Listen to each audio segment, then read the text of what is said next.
Roh Kudus, ini waktumu bekerja semau-mau Tuhan. Terima kasih untuk saudara kami dari Manokwari, dari Momi Waren yang boleh menyaksikan bagaimana perjuangan mereka.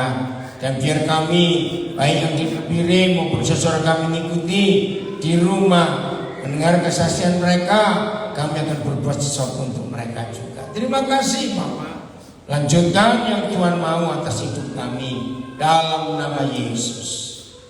Amin. Shalom, selamat malam atau sore ini ya. Ya, terserah. Ya, yang malamnya panjang itu mau tidur. Puji Tuhan.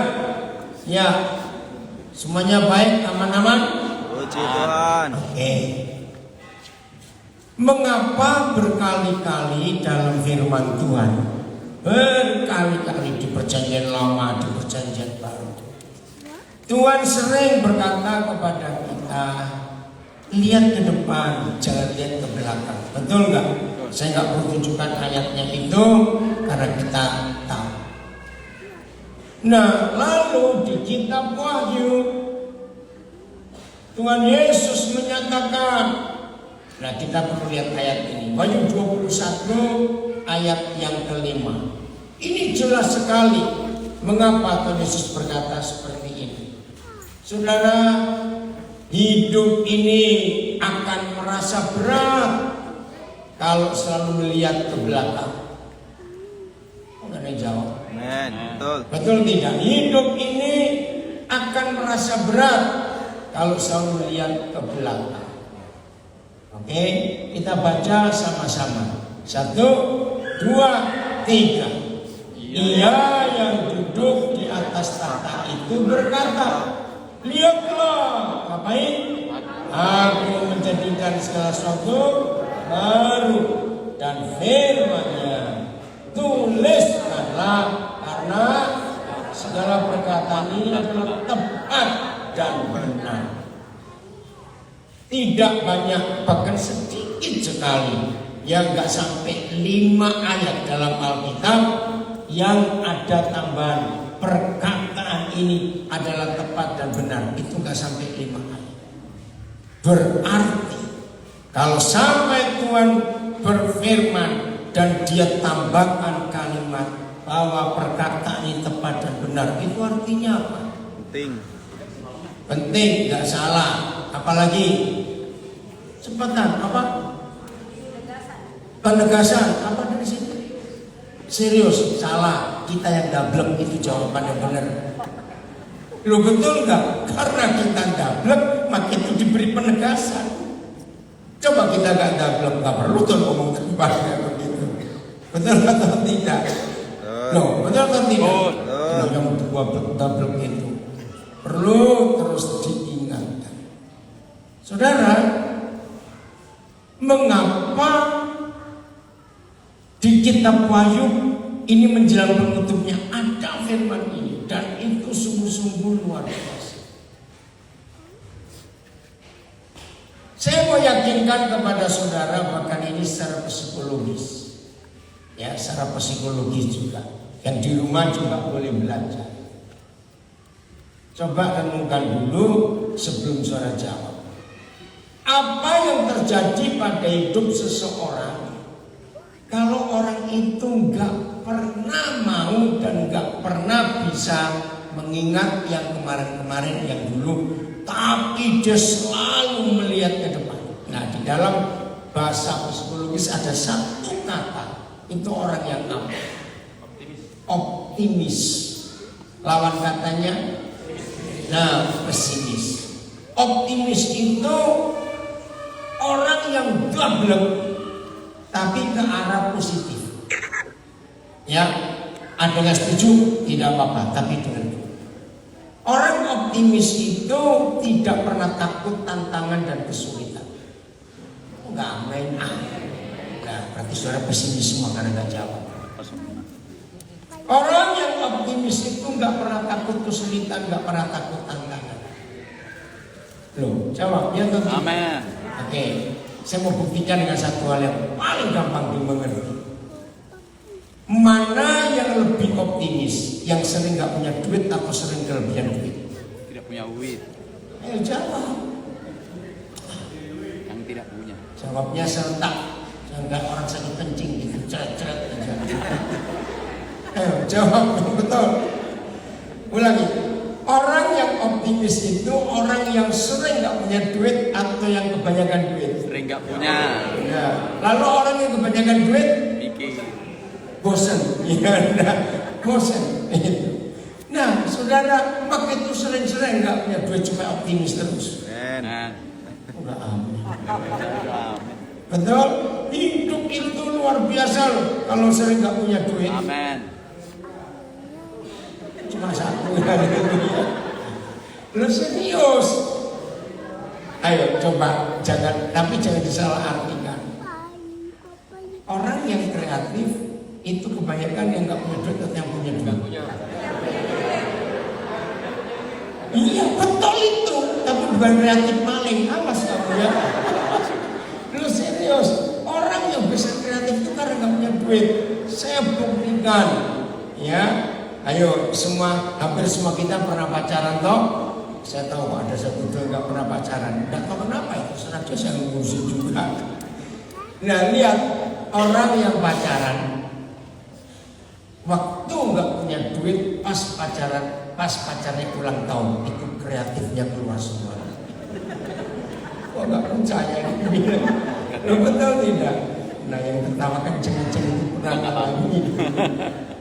Serius. Justru nggak punya uang itu indah. Amin. Makin muncul banyak ide dalam hidup. Saya mau buktikan di dunia ini ada beberapa makanan yang terkenal. Ternyata itu dihasilkan zaman susah. Nomor 1 pizza. Ada dengar pizza? Bukan yang buatannya Pak Emmanuel. Itu pizza palsu Nabi, bukan Itali. Jangan marah Emmanuel. Enak juga. Ya, tapi enak betul. Enak biar dia jual pizza. Nah, jadi jangan menghina yang dari kota. Awas menghina. Nah, pizza itu ternyata lahir di zaman susah di Eropa. Nah, sehingga satu keluarga melihat tepung tinggal sedikit, potongan daging tinggal sedikit, terus buah zaitun tinggal sedikit, semuanya serba sedikit. Terus mau diapakan? Nah, ternyata lahir diaduk jadi satu semua dan dibakar. Keren nggak? Akhirnya jadi pizza. Begitu pula sejarah masakan Hokkien, namanya capcay. Itu juga zaman susah dulu. Ini ada sayuran, cap itu 10, ya. Ada sayuran begini mau diapain, tapi nanggung-nanggung. Nah, dapat ide orang susah itu. Nah, maka itu orang yang sering nggak punya duit itu pasti jenius dan cerdas karena idenya banyak sekali. Harusnya. Loh, ini pertamanya nggak enak. Serius nggak percaya. Maka itu apa hasilnya kalau ada orang hidup nggak pernah mau lihat ke belakang, tapi selalu lihat ke depan, optimis. Ya, lalu menghasilkan apa orang optimis? Inovasi, kreatif, sama. Nggak tua-tua. Nggak percaya dibilangin. Betul, nggak tua-tua. Karena orang yang nggak pernah mau melihat ke belakang, itu hidupnya akan bahagia. Nah, ini loh namanya masalah. Ternyata masalah itu bukan berupa bentuk. Ya, saya ulangi. Ternyata masalah itu bukan sebuah bentuk, sebuah peristiwa, sebuah kejadian. Tidak. Ternyata yang disebut masalah itu kalau saudara selalu bilang yang kemarin itu masalah. Orang yang selalu melihat ke belakang kemarin, dia nggak akan bisa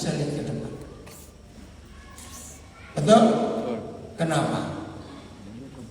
Kenapa orang yang suka lihat kemarin ke belakang nggak bisa ke depan?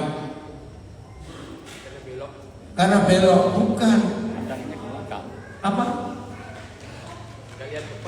Nggak lihat depannya. Kenapa? Loh, apa ini? Dia ngomong apa tadi? Ayo, kenapa?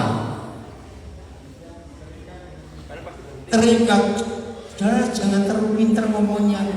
Wajah kita cuma satu ke depan. Loh, betul tidak? Mukamu berapa? Ngadepnya? Ya sudah, itu aja jawabannya. Orang repot-repot. Karena Tuhan ciptakan wajah kita itu dengan lihatnya ke depan. Belum.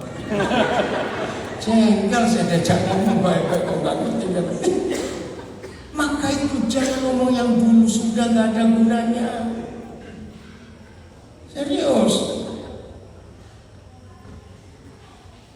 Jadi untuk apa saja dalam hidup ini kita tidak bisa bicarakan yang sudah lewat.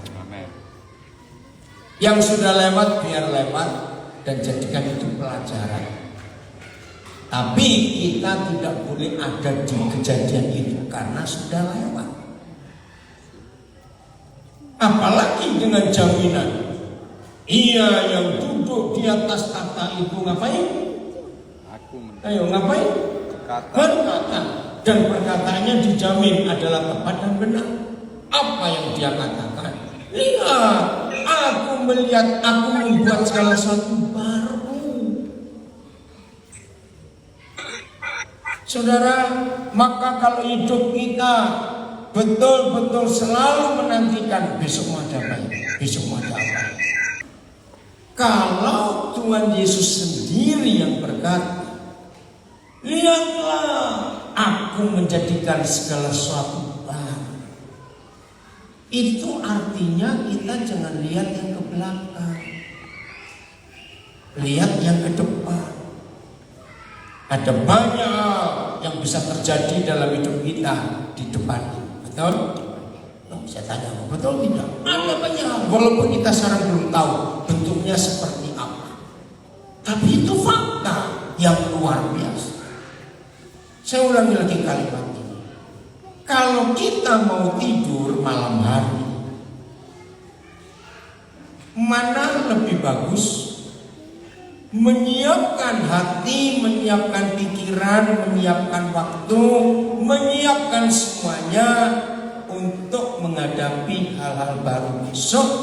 Atau kalau ada orang mau tidur, langsung buka catatan-catatan yang lama. Tahun 74, 82, 91, 98. Kira-kira orang itu jadi tidur enggak? Enggak. Belajar dari kucing, enggak pernah mikir langsung tidur. Betul? Makanya kalau saya ingat yang dulu, enggak akan selesai. Percaya di depan kita masih banyak hal hebat yang Tuhan sediakan. Amin. Udah, kita lanjut saja dalam hidup ini. Nah, hidup yang seperti ini, saudara, wah, dampaknya itu luar biasa. Kenapa? Gak stres. Betul? Tidak stres, tidak tertekan jiwanya, enggak. Karena mengharapkan hal-hal yang baru yang pasti akan terjadi dalam hidup ini, apalagi dengan jaminan perkataan adalah tepat dan benar. Ya sudah, kita maju saja. Salah satu hal yang Tuhan Yesus ingatkan kepada kita, belajarlah kepada burung, betul? Loh, masih ingat gak Tuhan Yesus berkata begitu? Ini hal sederhana, anak-anak juga tahu. Tapi kita yang sudah merasa tua dewasa ini sok pintar, malah kelihatan gobloknya. Burung, kenapa gak ada yang ngomel pagi-pagi? Karena mereka tahu begitu ada matahari pasti ada harapan baru. Walaupun hari itu ada badai, ada ada bencana alam yang hebat. Buat burung mereka nggak pernah pusing. Pokoknya kalau lihat matahari pasti ada harapan. Maka itu mereka semangat dalam hidup.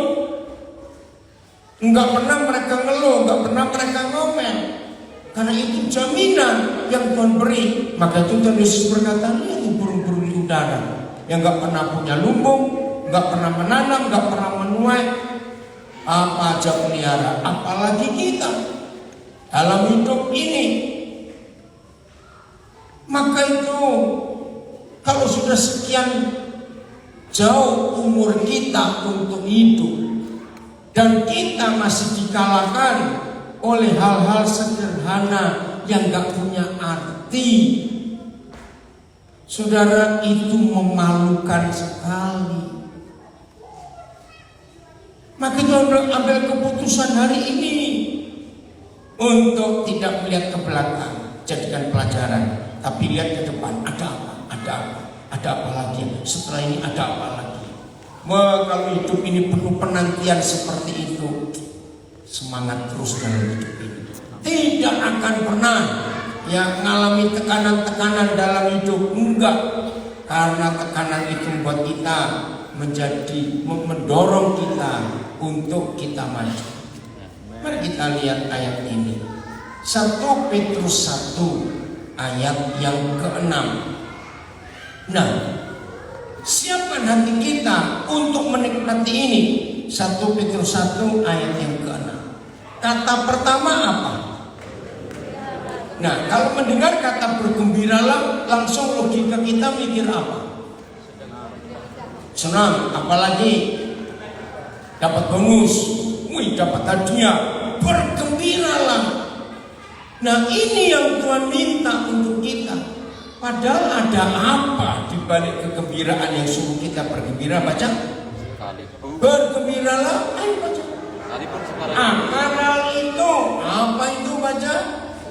Sekalipun kapan? Sekarang, bukan kemarin. Hai anak-anak, jangan ribut. Sekarang. Ada apa sekarang? Saya mengalami kata baca. Ayo baca. Sekalipun sekarang ini saya seketika harus berduka cita oleh berbagai-bagai pencobaan. Nah, boleh nggak kata optimis dipakai di ayat ini? Loh, saya tanya kok. Boleh nggak? Nah, orang yang optimis walaupun mengalami berbagai-bagai duka cita dan pencobaan, maka orang itu selalu bergembira. Betul? Dunia atau tidak? Selalu bergembira. Maka itu saudara, dalam proses hidup ini sangat rugi kalau kita tidak menikmati firman Tuhan. Saya ulangi lagi, dalam hidup ini akan betul-betul celaka dan rugi besar kalau kita tidak menikmati firman Tuhan. Bagaimana dalam duka cita dan pencobaan, tapi tetap bergembira. Ini rahasia yang luar biasa yang Tuhan beri buat kita semua. Siapa yang setuju kalimat ini? Persoalan, masalah, duka cita, problem, dan sejenisnya itu bisa menghasilkan uang. Ayo mikir ayo. Betul atau tidak? Tunggu dulu betulnya apa? Ayo. Persoalan, masalah, problem itu bisa menghasilkan uang kalau orang itu optimis dan dia bisa mengelolanya. Pizza dan capcay tadi. Oh, pizza dan capcay tadi. Iya. Kenapa? Iya, karena jadi kreatif. Yang di belakang? Iya, contohnya pizza tadi betul. Nah, ini dia para penemu. Ya, kenapa? Dari sana. Henry lagi itu suara siapa? Siapa? Pak Immanuel. Kenapa Immanuel? Ya, nggak usah ngomong bisa, ada yang lebih baik lagi. Saya akan buktikan kepada saudara bahwa masalah problem tekanan itu bisa menghasilkan uang. Bisa. Para penemu, inventor. Ya, kemarin nggak tahu tiba-tiba saya menemukan cuplikan biografinya Bapak B.J. Habibie. Wah, salah satu. Ternyata Pak Habibie itu adalah satu-satunya orang di dunia yang disebut punya julukan Mr. Crack. Crack retak itu. Saya pikir kenapa disebut Mr. Retak, Tuan Retak. Ternyata Habibie adalah orang pertama. Nah, berarti kalau ada orang kedua berarti dia jiplak itu, yang menemukan sebuah teori yang menyelamatkan banyak penerbangan, yaitu teori untuk menemukan titik awal keretakan badan pesawat. Waktu dia masih kuliah di Jerman. Wah, waktu saya baca itu kemarin saya dapat menarik sekali, Mr. Crack. Dia penemunya. Nah, semua penemu di dunia tidak akan menemukan sesuatu kalau dia tidak ketemu masalah. Jawab betul atau tidak? Ya, saya ulangi, penemu siapapun juga tidak akan menemukan sesuatu yang bisa berguna buat umat manusia kalau dia tidak ketemu masalah dan menghadapi masalah.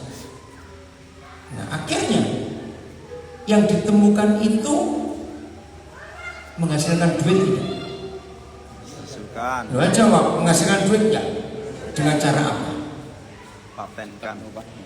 Ayo, dengan cara apa bisa menghasilkan duit? Dipatenkan dan penemuannya dipakai oleh semua orang di dunia. Nah, contoh kecil, tukang-tukang pasti tahu. Sampai Nabi pun masih sebutannya sama. Para dengar istilah paku Fisher? Tukang-tukang tahu nggak bahan bangunan paku Fisher? Bentuknya kayak apa paku Fisher? Iya, plastik atau apa? Tapi ada ya seperti gigi ya. Nah, itu kalau dimasukkan ke dinding atau ke kayu apa, dia buka dan dia gigit, itu nggak bisa lepas. Mengapa dinamakan paku Fisher? Karena penemunya Bapak Fisher, orang Jerman bagian selatan. Nah, dia menemukan itu waktu dia masih muda. Dia bilang mau paku ini kok jatuh, mau paku ini kok lepas. Nah, dia mikir, oh harusnya ada yang nyangkut. Nah, cara nyangkutnya itu dia pakai gigi itu. Banyak penemu-penemu hebat. Maka itu orang tua, papa, mama, ajari anak-anak kita untuk bangga dengan membaca biografi para penemu itu. Sederhana. Kalau kita mendengar kata Kentucky Fried Chicken, saudara langsung mikir apa? Memang ayam goreng ini tahu. Saudara tahu penemunya Kolonel Sanders itu mendapat resep itu ketika dia berumur 60 tahun lebih. Setelah dia berjuang mati-matian dengan berapa hal, dia gagal terus. Akhirnya dia menemukan resep itu dan sampai hari ini resep itu mendunia.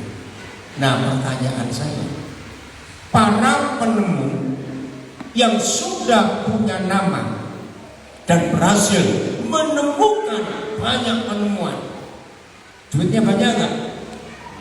Loh, duitnya banyak tidak? Banyak. Nah, terus bagaimana dia bisa menemukan lagi yang lain dan dapat duit banyak? Dia harus apa? Saya sering ngomong ini. Ayo, dia harus apa? Dia ketagihan masalah. Ngerti nggak kata ketagihan itu? Harus. Karena penemu-penemu yang luar biasa itu, maka tiap hari yang dia tunggu adalah bukan uang, Tapi aku ketemu masalah apa lagi hari ini? Aku ketemu masalah apa lagi? Karena dia tahu masalah yang ditemukan itu lalu diolah dengan rasa optimis, maka itu pasti akan menghasilkan uang. Setuju akan hal ini? Nah, inilah bukti 1 Petrus 1 ayat 6. Jadi kalau kita mengalami duka cita oleh berbagai-bagai pencobaan, harusnya apa? Bergembira. Jangan kita lalu, aduh kok bisa begini? Enggak. Kita harus maju untuk menyelesaikan hal itu. Kita nikmati dalam hidup itu. Ayat 7 1 Petrus 1. Nah, Tuhan menunggu kita untuk melihat fakta ini. Maksud semuanya itu semua apa? Ayo, maksud semuanya itu semua apa? Cobaan. Iya, duka cita oleh berbagai pencobaan itu, maksud semuanya itu ialah untuk membuktikan apa kita, kemurnian iman kita yang nilainya jauh lebih tinggi daripada emas yang fana. Nah, saudara, maka kalau saudara tidak mau menerima kenyataan bahwa hidup ini sangat memerlukan tantangan dan kesulitan, maka saudara akan jadi orang paling rugi, paling bodoh sedunia. Nah, sampai di kalimat ini saya bilang begini, boleh nggak kalau hidup ini adalah mobil, maka bensinnya adalah duka cita oleh berbagai pencobaan ini? No, jawab, boleh nggak dikatakan itu? Iya. Bayangkan bagaimana ada mobil bisa jalan kalau nggak ada bahan bakarnya, entah dalam bentuk apa saja. Maka itu nikmati ketidaknikmatan. Ingat istilah itu, teruskan. Nikmatilah ketidaknikmatan itu dengan senikmat-nikmatnya. Itu luar biasa. Dan ini yang tertulis dalam firman Tuhan, supaya kita tidak gampang lemes, gampang putus asa, gampang menyerah. Tidak, karena kita perlu, hidup ini perlu bahan bakar. Katakan amin. Jawab lagi, apa bahan bakarnya? Cobaan. Duka cita oleh berbagai pencobaan. Nah, tidak ada cara lain sampai hari ini yang bisa ditemukan oleh manusia untuk memurnikan emas, kecuali dengan yang diuji kemurniannya dengan api. Air raksa justru merusak. Hanya api yang bisa membuktikan kemurnian emas itu. Berarti kita perlu api. Belum betul kita perlu api tidak? Bukankah dalam teknologi, dalam fisika, semua tenaga, semua kekuatan itu berupa apa? Panas, berupa api. Ada panas. Nah, itu yang kita perlu dalam hidup.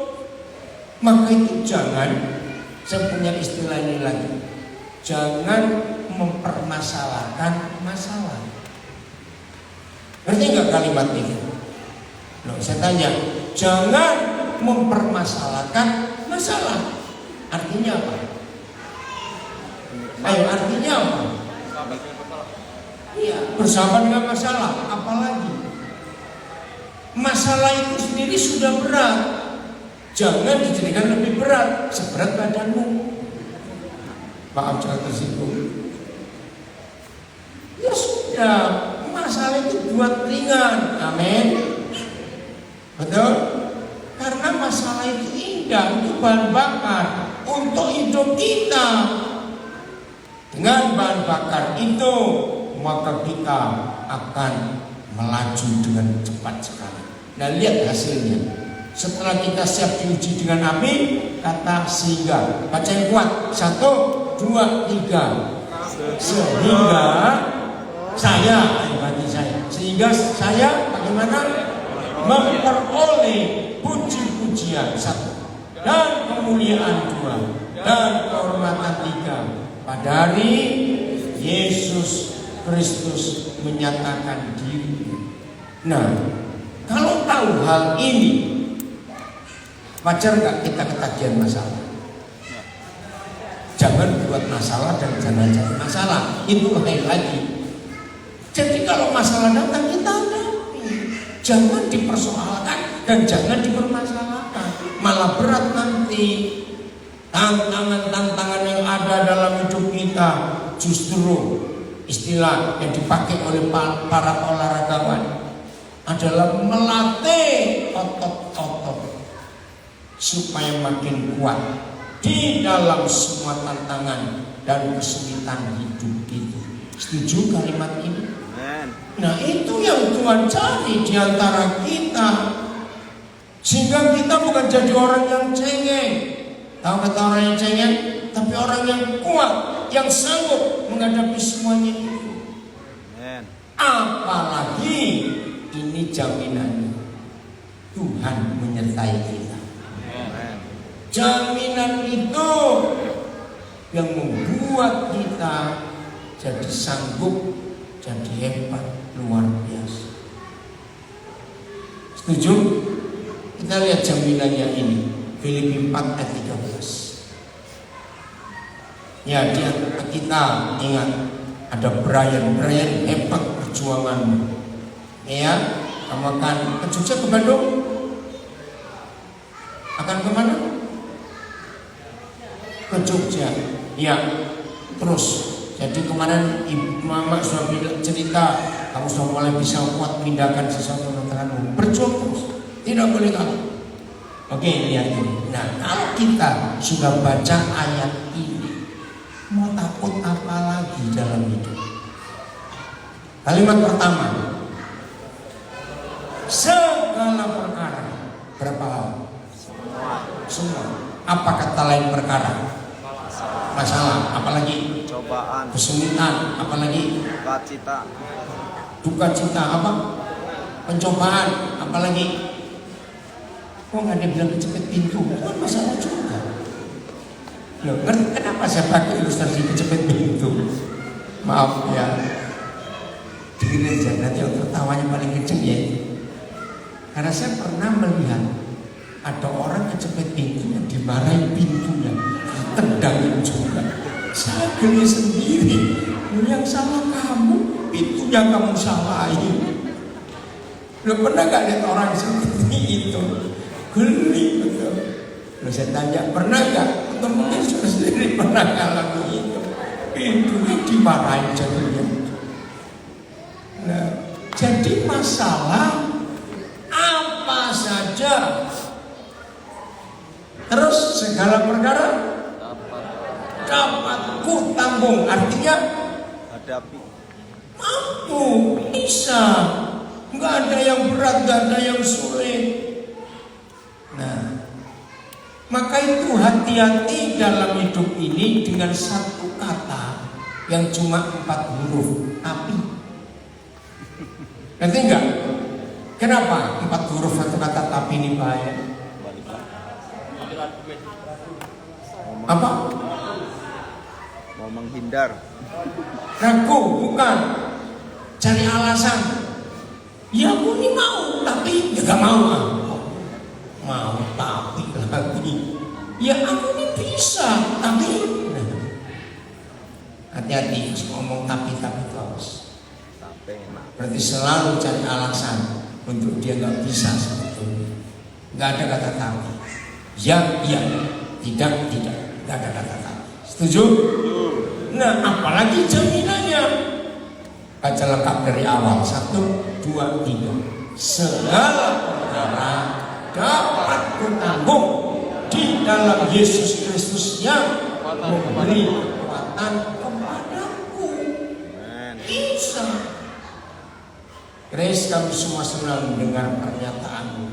Ini tahun ke-7 saya hidup dengan satu ginjal. Kamu tetap optimis, kamu tetap semangat. Itu luar biasa.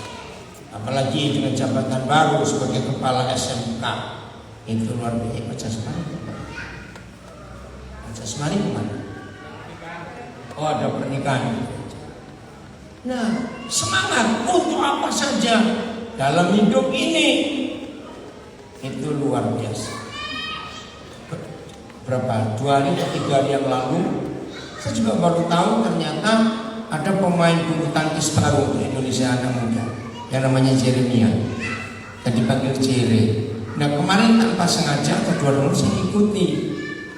Nah, ternyata seharusnya dia menang ya waktu main ganda ini, tapi tiba-tiba dia kram. Dia kesakitan betul saya melihat waktu dia ada di lapangan. Nah, pelatihnya bilang nggak bisa kamu teruskan. Bahkan lawannya pun yang dari tim Malaysia memberi semangat. Tapi dia bangkit lagi. Dalam badan pincang-pincang dia masih menyelesaikan pertandingan itu. Padahal di set pertama Indonesia sudah menang. Tapi akhirnya harus kalah. Ya karena dengan kaki pincang-pincang bagaimana bisa menerima smash yang begitu kuat. Nah, di situ saya belajar, ini loh orang yang optimis, tidak menyerah kalah dengan kesulitan dalam hidup. Jadi penting sekali yakinkan diri saudara. Yang saya ulangi, yakinkan diri saudara. Kalau semua kita menghidupi firman yang kita dengar saat ini, tidak akan pernah ada masalah di antara kita. Betul? Kenapa? Karena muncul masalah karena siapapun juga. Setelah kita mendengar firman ini, maka orang-orang, saudara-saudara kita yang buat masalah kepada kita pun kita hadapi dengan cara apa? Ayo kita hadapi dengan cara apa? Senyum saja. Bergembira, bukan. Ayo dihadapi dengan cara apa? Ayo jawab. Eko, tak boleh tertawakan orang. Lebih baik jawab. Awas. Ayo Eko jawab. Ayo. Jadi kalau kita menggenapi, melakukan, menghidupi firman yang kita dengar saat ini, maka nggak akan ada masalah di antara kita. Karena kalau toh ada saudara kita buat masalah, kita harus apa? Tetap apa? Tetap apa, Puji? Mengampuni, bukan hal sederhana. Langsung jabat tangan, terima kasih ya. Aku belajar dari kamu. Lu kok gak amin? Betul gak? Terima kasih. Bahkan kalau perlu tambahkan busuk-busuk buat lagi. Lu kok gak percaya dibilang amin? Lupa. Setuju gak kalimat ini? Iya, tapi ngomongnya enak ya, bukan nyelkit buat hadiah. Yang begitu. Yang manis, terima kasih. Tepuk pundaknya. Aduh, aku belajar dari kamu. Amin semua. Loh, betul tidak? Karena dengan masalah itu kita jadi orang pintar, orang berhikmat. Karena kita belajar. Maka itu gak usah masalah dipermasalahkan. Jalani saja. Apalagi dengan jaminan ini, segala perkara dapat kutanggung di dalam Dia yang memberi kekuatan kepadaku. Terima kasih untuk jaminan yang luar biasa. Betul? Nah, suami istri yang langganan masalah hari ini juga begitu. Yang sering ada masalah, bagus. Betul? Begitu. Sini kadang-kadang kalau ada orang suami istri ribut, gitu. Maaf ini ya, nggak usah diikuti, nggak apa-apa. Ya, tapi saya pernah pakai cara itu. Bawakan timbangan badan. Ngerti nggak maksudnya? Apa? Ayo, apa? Makin gemuk kok. masalah. Amin, cepat yang kencang. Ya sudah, begitu aja dalam hidup ini. Oke? Nah, untuk apa saja kita percaya Bapak kita ada di sini. Pokoknya punya konsep mulai hari ini dengan semua tantangan, maka kita kata bergembiralah. Itu jaminan yang luar biasa. Lihatlah, aku menjadikan segala sesuatu baru. Selalu begitu, ada yang baru, ada yang baru. Dan tidak ada segala sesuatu yang baru tanpa masalah. Betul atau salah kalimat? Tidak ada sesuatu yang baru tanpa masalah. Maka itu siapapun yang buat masalah, kita harus bilang apa kepada dia? Terima kasih. Terima kasih ya tadi. Bilangin. Nah, dia kita belajar. Maka itu suami istri jangan masalah dipermasalahkan di rumah. Udah. Tiap kali ada masalahnya makanya kok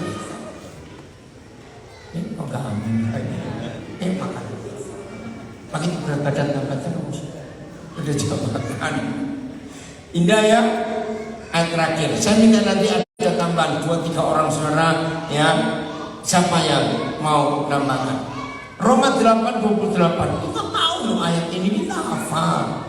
Tapi seringkali kita jadi bodoh untuk tidak mengerti atau nggak mau mengerti.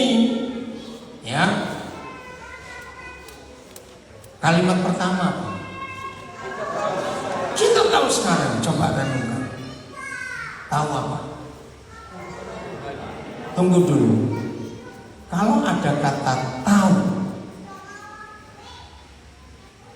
itu pasti yang baru atau yang lama?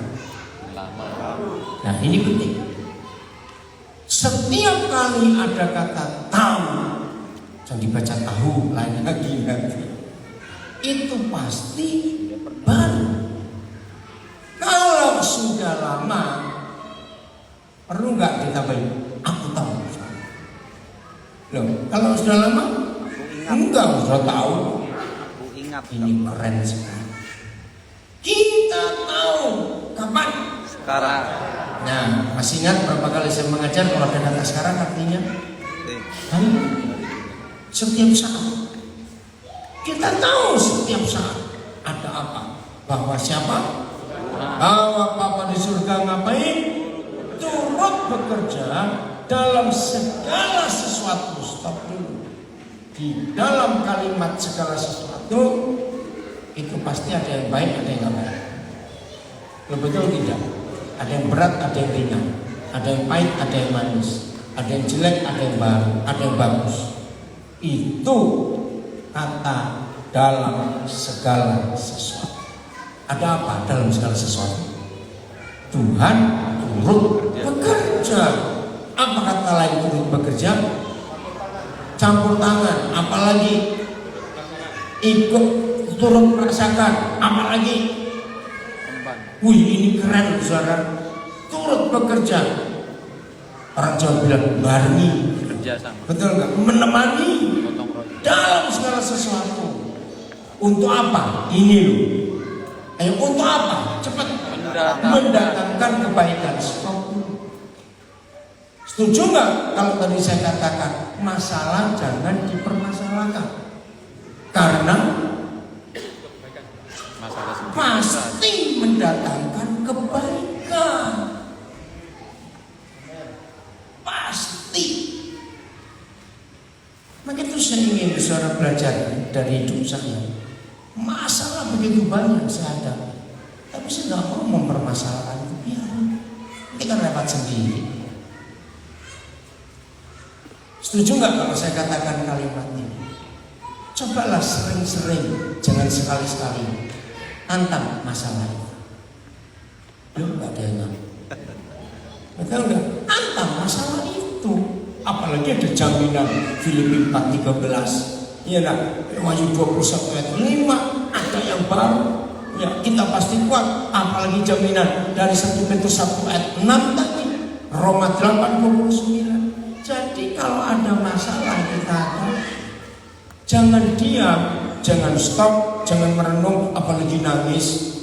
Maju. Karena mereka akan datang terus panjang hidup kita. Betul? Maka itu seringkali tantang mereka. Saya kenal beberapa orang yang saya belajar hidup mereka menantang kemiskinan. Dia marah dengan kemiskinan. Ada orang seperti itu. Woi, saya kaget. Saya marah pada kemiskinan. Saya gak suka. Dari kecil kami ini menderita.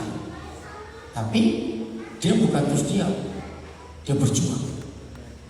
Wih, hasilnya luar biasa. Dan betul-betul mereka itu bisa mengalahkan kemiskinan. Saya kagum ketemu orang-orang seperti itu. Maka itu dalam hidup kita semua sering-sering nantang masalah. Kira-kira nanti yang keder siapa? Tahu kata keder? Ayo, yang gemetaran siapa? Salah. Ya cuma ada satu di antara dua. Kalau bagi kita dia gitu aja. Nah, harusnya begitu kita nantang. Kalau seminggu gak ada, cari kok gak datang-datang, mau kemana? Gak amin. Orang yang latihan ototnya itu, coba jawab pertanyaan saya. Yang bodybuilder, yang orang yang ingin badannya kuat, berapa hari minimal dia bisa dan boleh istirahat? Kalau seminggu sudah kelewat, ototnya sudah rusak lagi, gak berbentuk. Betul, tidak ngerti gak istilah ini? Itu dalam sehari aja dia tidak melakukan. Wih, dia merasa bersalah luar biasa. Karena otot yang sudah terbentuk jadi kendor lagi. Nah, seperti itu hidup iman kita dengan jaminan yang luar biasa. Baca lagi dari depan, dari awal. Ayo, Roma 8:28. 1, 2, 3. Kita tahu bahwa Tuhan bekerja Dalam salah satu untuk mendatangkan kebaikan bagi kita yang mengasihi Tuhan, yaitu bagi kita yang terpanggil sesuai dengan rencananya. Apalagi jaminannya yang terpanggil sesuai dengan rencana. Tahun ajaran 2021-2022 sudah hampir selesai. Kita akan jeda, istirahat, dan kita masuk tahun ajaran yang baru 2022 ke 2023.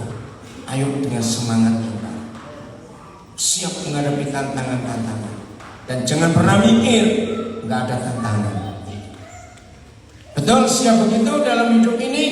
Mau